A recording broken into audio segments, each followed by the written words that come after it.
Puasa dan pantang itu dibuat supaya orang bisa mengendalikan intuisi binatang yang dalam diri kita, kemampuan-kemampuan kedagingan kita, supaya bisa ditundukkan. Itu puasa dan pantang.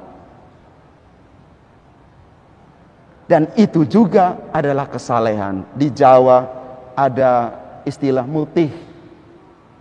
Ya. Ada Senin Kemis, orang tidak makan. Orang puasa pantang, itu kesalehan. Itu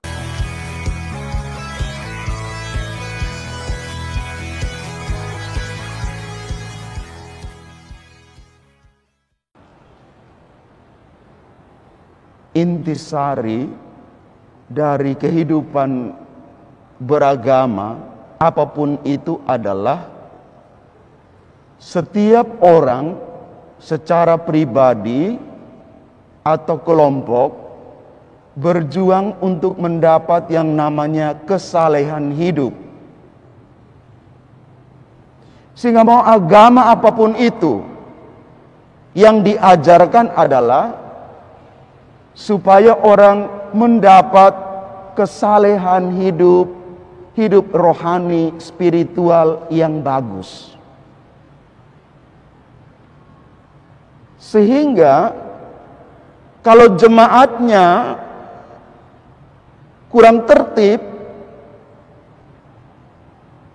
jemaatnya jauh dari yang namanya kesalehan, fitnah memfitnah,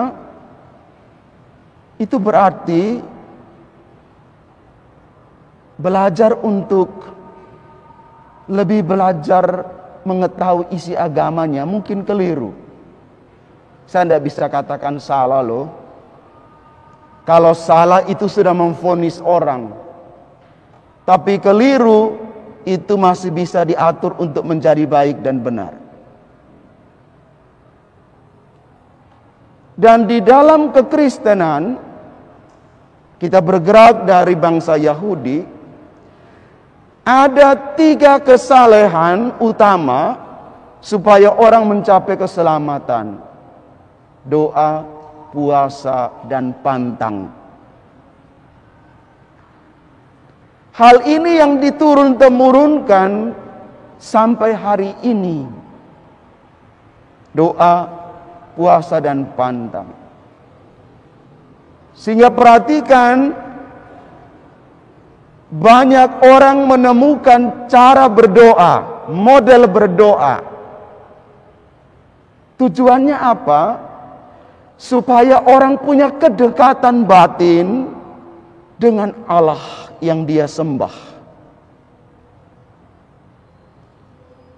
Dulu orang-orang Yahudi tidak menyebut Tuhan, Allah, tidak.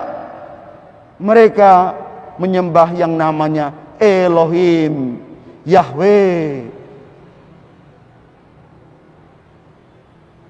Kita baru mulai perlahan-lahan mengenal yang namanya Tuhan. Dalam konteks kita pun, orang-orang tua dulu tidak mengenal namanya Yesus Kristus. Tapi mereka mengatakan, di sumber air besar itu ada satu kekuatan luar biasa. Di pohon besar itu ada kekuatan luar biasa.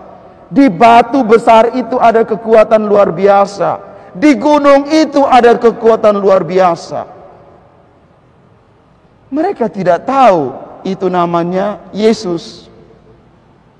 Baru dalam pengajaran selanjutnya mereka tahu, oh, itu namanya Tuhan. Maka intinya, doa adalah membuat orang makin dekat dengan Tuhannya, dengan Allahnya. Puasa dan pantang itu dibuat supaya orang bisa mengendalikan intuisi binatang yang dalam diri kita, kemampuan-kemampuan kedagingan kita, supaya bisa ditundukkan. Itu puasa dan pantang. Dan itu juga adalah kesalehan. Di Jawa ada istilah mutih. Ya. Ada Senin, Kemis, orang tidak makan.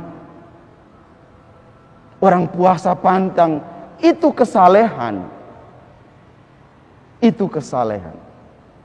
Bapak Ibu, saudara dan saudari yang terkasih, lalu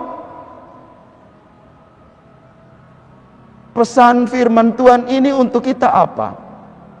Saya ingin mengatakan begini, nun sewu untuk kita semua. Kadang-kadang ada orang tertentu lupa bahwa kalau dia sudah saleh, hidupnya sudah bagus, dia harus rendah hati. Yang terjadi sebaliknya, ketika dia merasa makin saleh, dia menganggap orang kurang baik dan benar. Itu yang sungguh keliru. Sekali lagi, padi itu kalau makin bernas isinya, dia akan merunduk.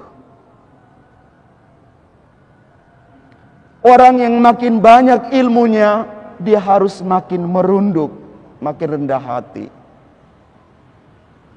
Ada yang baru dapat ilmu sepotong saja, secuil saja, ngomongnya banyak sekali.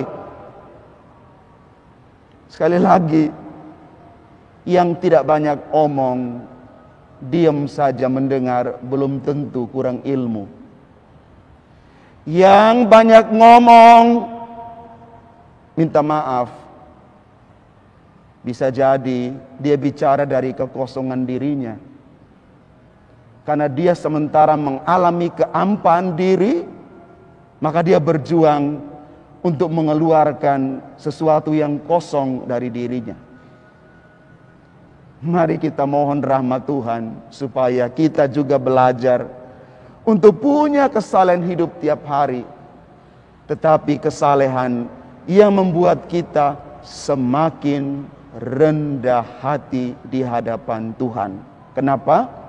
Semua yang kita peroleh karena berkat Allah, bukan kemampuan kita sendiri.